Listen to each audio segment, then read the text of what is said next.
Guys, I recently had an epiphany when it comes to reverse sourcing. So, the Holy Spirit cast its light on my big forehead, right? I have a big forehead, this is for a reason. So, as I said, I had an epiphany on reverse sourcing. I realized something and I was able to refine my process a little bit. And I'm going to share it with you guys today. So, if you do not want to miss those small gold nuggets that I'm sharing with you, things that I'm figuring out, just subscribe, turn on the notifications, because these videos are not optimized for discovery. These videos are not optimized for search and stuff. So if you do not subscribe, there's a big chance that you do not see them. So what did I discover? Why did I figure it out? Right? So you know, when you are sourcing, so when you purchase product before actually, so when you find a lead, most of the time you're gonna test the lead. So you're gonna start with a few units, try it, and if you try the product and it sells super fast, everything is good with it, you are going to go deeper on inventory, but you do not necessarily go deep in inventory directly. Now, you may do it sometimes. I will make a video soon on when you should actually skip the testing phase and go deep directly, right? So the other day I was thinking, and I often think about my process and like philosophize about them, if I can say that. And I realized that you should, because you know you do not want to tie your money on new inventory that is not tied, right? And I was thinking you should see your time as a currency. You shouldn't see your time as money, and you should do the same thing with your time, right? So when you do something that is not tested, when you do something that is not it's not proven yet, you should test it a little bit, right? And then I was thinking about reverse sourcing and how I can apply this philosophy in reverse sourcing, right? And lately I've been timing myself when I do reverse sourcing on each storefront that I do, because if you don't know, I often also talk about the fact that when you do reverse sourcing, one of the biggest assets you have is the list of a list of S-tier storefronts. So a list of storefronts that you can look at and find product every time that you look at them because you've tested them. This is when the epiphany came, like, this is when it hit me, right? You have a list of storefronts that you tested, right?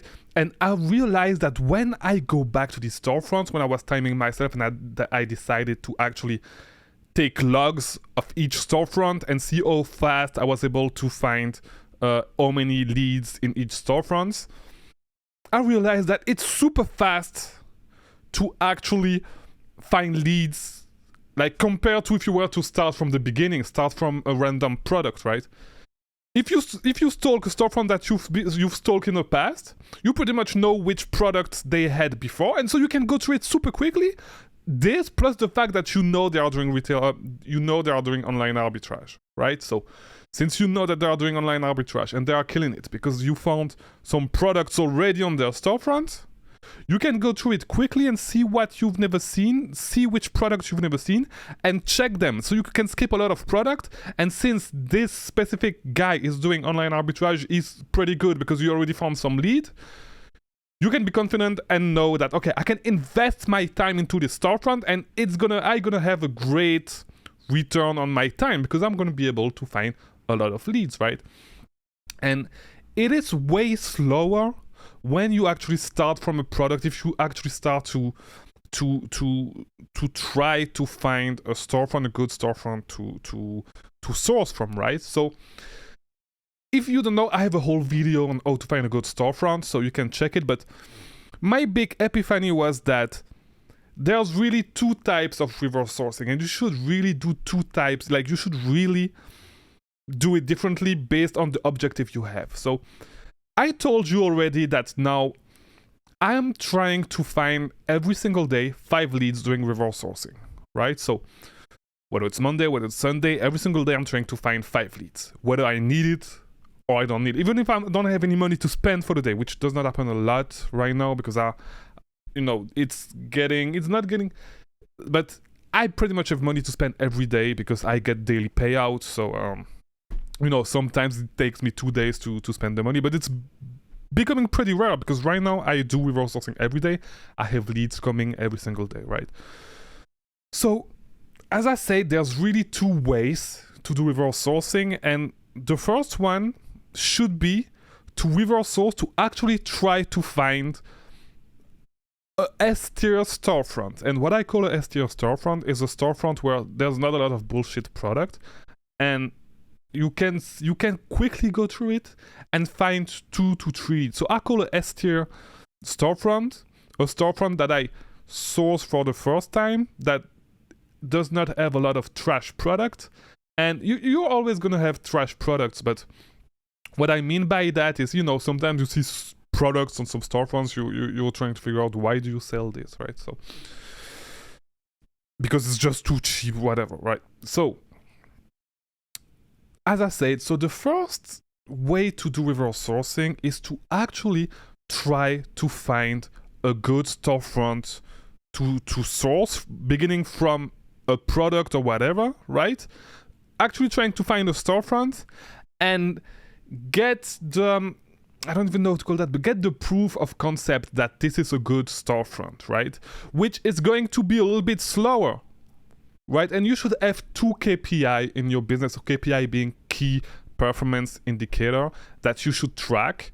The first one is you should find new storefronts every single day, because let's say you have 20 storefronts, 30 storefronts, 50, like guys, if you have 50 storefronts, 50 S-tier storefronts in your database, you won't even need tactical arbitrage anymore any other software, because it's going to be so fast for you to actually find products, to actually find leads doing reverse sourcing, because these guys are doing reverse sourcing. These guys have leads that are good at the moment. So every time you go through it, if you have, like, guys, if like every time you're gonna go back to these, if you do it like once every 3 days, once every 4 days, you are gonna see new products. You are gonna get new leads for their storefronts, right? So let's say you do every storefront 2 times in a week, right? Every storefront in your list, right? It means that every single week you're gonna get at least you're gonna get 4 new leads, right? 4 new leads, at least 4 new leads every single day, every single week, I'm sorry, if this is a S-tier storefront. Once again, I talk about how to find S-tier storefront in the other video. It will be linked at the end of this video, so watch until the end, by the way. But yeah, so let's say you have 20 of those in your database of storefronts. You're gonna find like 40 new leads every single day, and it's gonna be super fast every single week. I'm sorry, it's gonna be super fast. So you're gonna be able to not work as much as you're doing right now, and you're gonna find 40 leads, right? And I should 80. Bro, my math is wrong. 80 leads, because 4 leads, 20 storefronts, so it's 80. Yeah, I'm sorry, it's gonna be 80 leads. So 80 leads. If you spend $100 on average per lead, which is usually going to be a little bit more than that, right? But let's say you spend $100 to test every single lead. It's already $8,000 a week.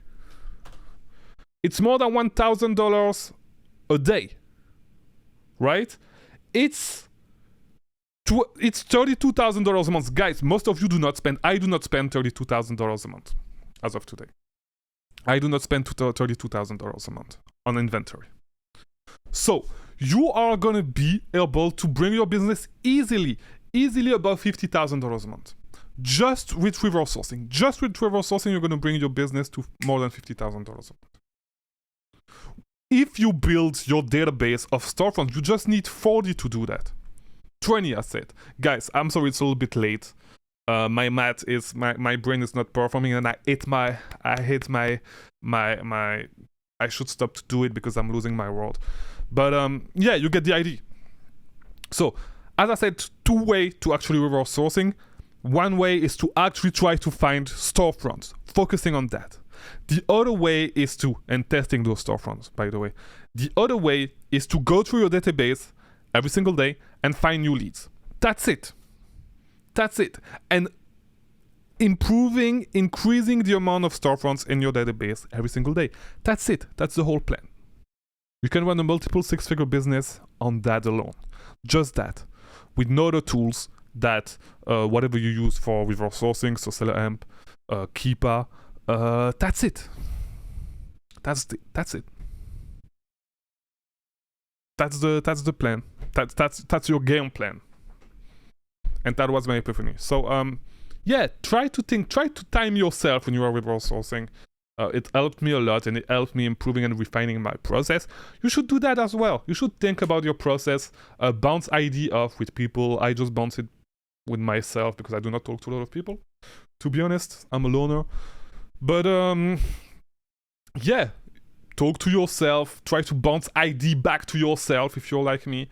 And yeah, improve your process every single day. Try to improve every single day. And soon enough, you'll be successful on Amazon. Think about that. Watch this other video if you want to actually learn to find S-tier storefronts. This is the subject that for a whole other video that I recorded a few days ago. And yeah, guys, that's it for today. I'll see you tomorrow. New video every single day at 3 p.m. Thanks for watching.